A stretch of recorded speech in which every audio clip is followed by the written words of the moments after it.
Welcome back to a new idea on the channel I like to call Theory Debunk.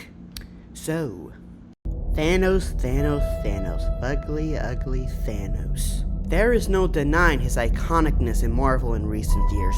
Merciless, unapologetic, yet soft-spoken like a mob boss.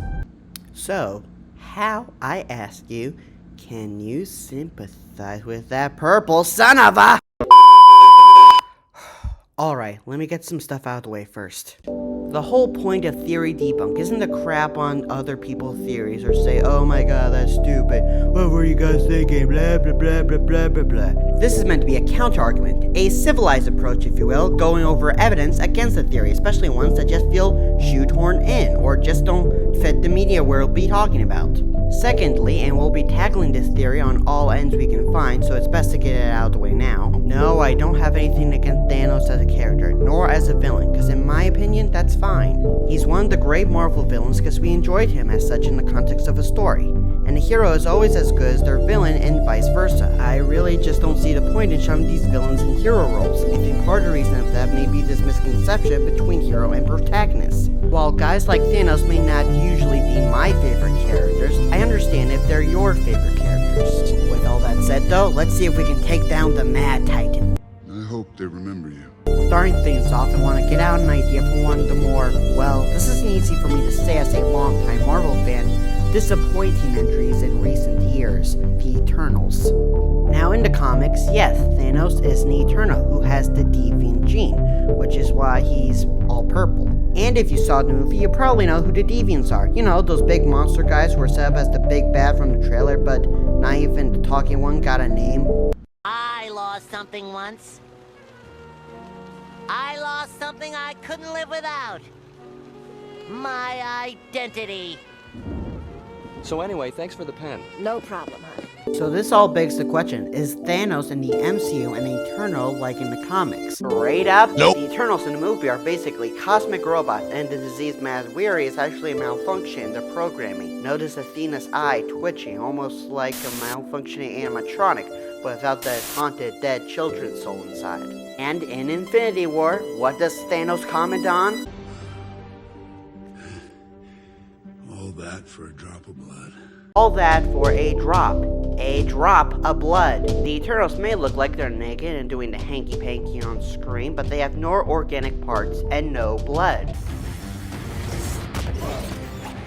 The artificial humanity. Now I know what you're thinking. So he's not eternal. So what?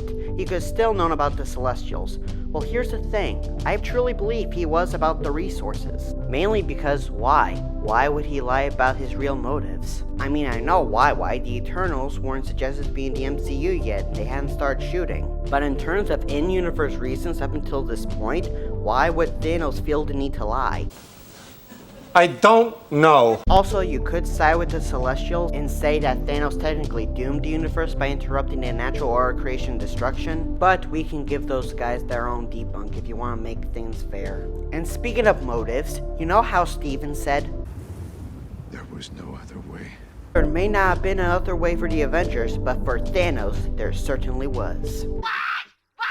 In the Marvel animated spin-off series, What If? And yes, it is confirmed canon to the main MCU timeline by its head writer, A.C. Bradley. In episode 2, not only are we introduced to Star-Lord T'Challa and legit good guy Thanos, we are also introduced to these super seeds called the Embers of Genesis. Basically, with just one of these seeds, you can turn a dead planet back to a lush green utopia. Forget the rock collection, this is what you should have been after! An entire planet, just like that, brought back, Ferngully style. Thanos, did you not take more than a second to look around the collector's place?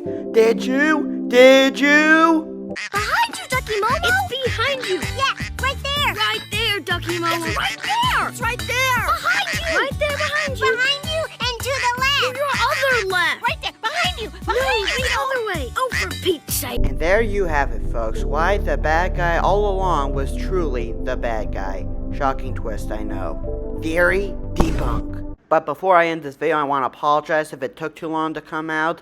Like I said in the description of my last video, don't know exactly what I'm doing this channel, so I'm trying out 1, 2, maybe 3 ideas about TV or movies or stuff I want to do.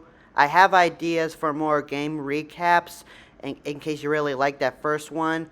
I also have a lot going on with work and trying to find a 4-year college, so that might have something to do with it. Anyways, thanks for watching the video, and let me know what you think of Theory Debunk.